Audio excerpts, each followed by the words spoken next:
দেওয়া হয়েছে বলে শুনেছি আমরা, পুরো বিষয়টা আমাদের জানা। গতকালকে আমি আমার জীবনের নিরাপত্তা চেয়ে শেরেবাংলানগর থানায় একটি জিডি করি।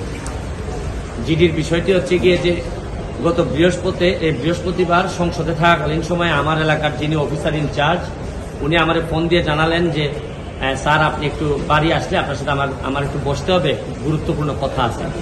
তো শুক্রবারে আমি বাড়ি যাওয়ার পর উনি দুপুরবেলা আমাকে বললেন, আমাকে একটা মেসেজ দেখালেন যে উনাকে একটা লোক 2-3 দিন ফোন করার পর উনি যখন আমলে নিচ্ছিলেন না তখন উনারে একটা মেসেজ দেয় যে ওই লোকটা, অজ্ঞাতনামা লোকটা আমার সাথে দেখা করতে চায়, কথা বলতে চায়, দেখা করতে চায় না, কথা বলতে চায়।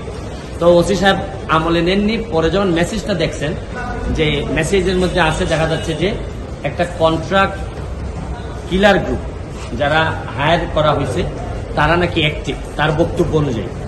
তো ওসি সাহেব আমারে উনার ফোন দিয়ে ওই অজ্ঞাতনামা ব্যক্তির সাথে ফোনে ধরাই দিল। আমি কথা বললাম, কথা বলার পর যে জিনিসটা ওরা জানাইলো আমাদেরকে, ওই অজ্ঞাতনামা ব্যক্তি সে নিজেকে আইডেন্টিফাই করতে চায় না, সে তার অ্যাড্রেস বলতে চায় না। সে বলে যে আমি নিজেও ওই কিলার গ্রুপের মেম্বার ছিলাম, যখন আপনার নামটা আসছে আপনাকে হত্যা করতে হবে, তখন আমি বলছি যে না আমি এটা পারবো না, কারণ উনি ওই লোকটা সিলেটি, সে আমার কাজকর্ম সম্পর্কে জানে, এই জন্য সে কোনোভাবে রাজি হয় নাই। তখন সে বলছে যে আমার বিষয়টা হচ্ছে গিয়ে, তার বক্তব্য অনুযায়ী আমার বিষয়টা হচ্ছে গিয়ে আমি আপনাকে একটা ওয়ার্নিং দিচ্ছি, আপনি এই 2-3 দিন আপাতত ঘরের বাইরেই যাবেন। তো এটা শোনার পর আমি নর্মালি এর আগে অনেকবার আমি মৌখিকভাবে বা আমার পিএস এর মাধ্যমে বিভিন্নভাবে আমি থ্রেট পাইছি, এগুলো আমি আমলে নেই না, কারণ এগুলা সামনে বললে একটা প্যানিক তৈরি হইতে পারে, এই জন্য আমি কখনোই সামনে নিয়ে আসি নাই। এইবার যখন আমার এলাকার ওসি সাহেবের মাধ্যমে আসছে তখন আমার কাছে মনে হয়েছে যে মানুষ যখন কখনো কোনো ওসিরে নর্মালি তো কেউ ফোনই দেয় না, তার উপর যখন সে এইরকম একটা মেসেজ দিচ্ছে তখন আমার মনে হয়েছে, আমার এখন মনে হয়েছে যে সিরিয়াসলি একটা পটেনশিয়াল থ্রেট, আমার এটা অবশ্যই আমলে নিতে হবে। তো এই জন্য আমি ওই দিন পরের দিন সকালেই আমি ঢাকা চলে আসি, সংসদ ভবনে চলে আসি। এসে আমি এর ভিতরে আমি পুলিশের ঊর্ধ্বতন কর্মকর্তা যারা আছেন তাদের সাথে আমি কথা বলি। তো এরপরে আমি জিডিটা আমি গতকালকে করছি। কিন্তু আমার যে জায়গাটাতে প্রশ্ন হচ্ছে, দেখেন আমি একজন মেম্বার অফ পার্লামেন্ট, পুলিশ যখন আমার এলাকার ওসি সাহেব যখন জানলেন কোন একটা মারফতে যে আমার একটা লাইফ রিস্ক আছে, তখনই কিন্তু উচিত ছিল যে উনি এসপি সাহেবের সাথে আলাপ করবেন, ডিআইজি সাহেবের সাথে আলাপ করবেন। এটা কি আসলেই থ্রেট নাকি না কেউ বোগাস নাকি না কিছু, এটা তো আমার কাছে আসার আগেই এদের তদন্ত করে ফেলা উচিত ছিল। মানে আমাকে জিডি করতে হলো কেন? প্রশ্নটা হচ্ছে গিয়ে যে আমার থ্রেটটা তো আমি জানি না, জানছে প্রথমে ওসি সাহেব, ওসি সাহেবের পরে এটা এসপি ডিআইজি ওনাদের কাছে যাবে। আমি জানার আগে ওনারা আমাকে প্রোটেকশন দিবেন, আমাকে পরে জানাবেন যে এই থ্রেটটা যেটা ছিল এটা রিয়েল অথবা ফেক। ওনারা আমাকে বলছেন, ওসি সাহেবের যতটুকু ব্রেইনে ধরছে উনি ধরছেন, আমাকে বলছেন, আমাকে জিডি করতে হয়েছে। আর আমার নিরাপত্তা তো এখন আমার নিজেরই দিতে হইতেছে।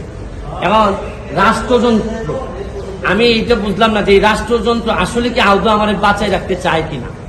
কারণ হচ্ছে কি, আমি যাকে জিডি করতেছি পুলিশ ডিপার্টমেন্ট, সেই তো আগে জানছে আমার আগে, সেই তো আমার বলার দরকার ছিল। সে ব্যক্তি আইডেন্টিফাই করা নাই। পুলিশ মারফত কখনো শুনলাম যে ওনারা নাকি ট্রেকিং করে, কখনো বলছেন যে পাহাড়তলি চট্টগ্রামের, তারপরে কখনো বলতেছেন তার বাড়ি বড় লেখা বা সিলেটের কোন জায়গায় যেন। তা আমার বিষয়টা হচ্ছে গিয়ে যে দেখেন, এই দেশে বঙ্গবন্ধু মারা গেছেন, তার পরিবার সবাই মারা গেছে, আমার হবিগঞ্জের শাহ কিবরিয়া সাহেব মারা গেছে, আমরা তো কোনো প্রোটেকশনই দিতে পারি না। আর আমার বিষয়টা এরকম হয়েছে যে এই পুলিশের ভূমিকা দেখে মনে হইতেছে যে পুলিশ মনে হইতেছে যে একটা অপমৃত্যু রেকর্ড করার জন্য বসে আছে, যে আচ্ছা একটা মৃত্যু হয়েছে, নাইলে এই পর্যায়ে যাবে কেন।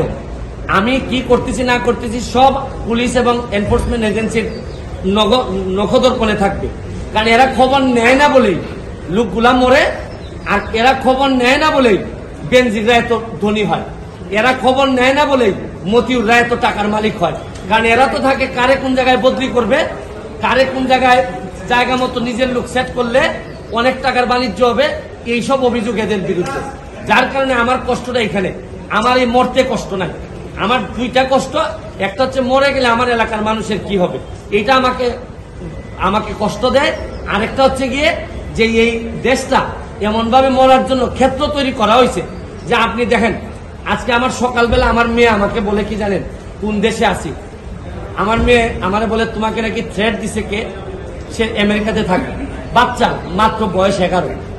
আমি বলছি হ্যাঁ আমি তো গুড ওয়ার্ক করি, এই জন্য ব্যাড পিপুলরা আমারে হুমকি দিছে।